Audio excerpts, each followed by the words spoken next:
Which NBA player is under the most pressure going into next year? Let's talk about it. Starting off, we have Donovan Mitchell. He's been in the league for about 8 years, and he still hasn't made the conference finals in his career. Granted, he was in the loaded West for a good portion of his career with the Utah Jazz. That team was good, not great, so I don't really blame him too much for that opportunity. But now that he's with the Cavs, the Eastern Conference is wide open. They were the 1 seed last year. I don't really blame him too much because his team was injured this year.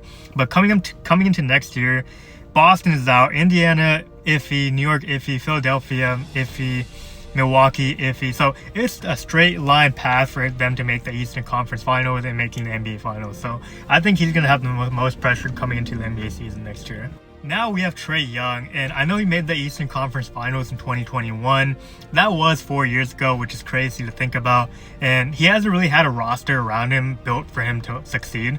And I think that's kind of why he's being snubbed from All-Star teams, All-NBA teams, because he is an All-Star and All-NBA talent, but he's just not getting that recognition.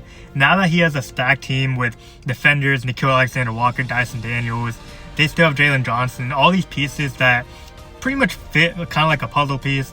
There's no reason, especially with the Eastern Conference, like I mentioned with the Cavs, it's just being wide open. I can see Atlanta and Cleveland matching up in the Eastern Conference Finals. I think this is their year, their best opportunity to possibly make an NBA Finals as well. Last, we have Kevin Durant, and I know what people are going to say, how can he be under pressure? He's in year 18. He's pretty much done everything in the NBA, and I understand that, but he doesn't really have a home. Oklahoma, he didn't deliver to that fan base. Golden State, I don't really count those rings. Brooklyn, disaster. Phoenix, disaster.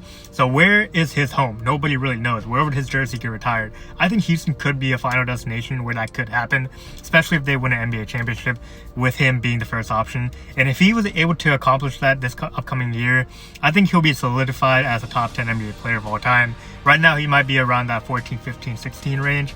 But with this championship ring, it puts him at top 10. No discussion.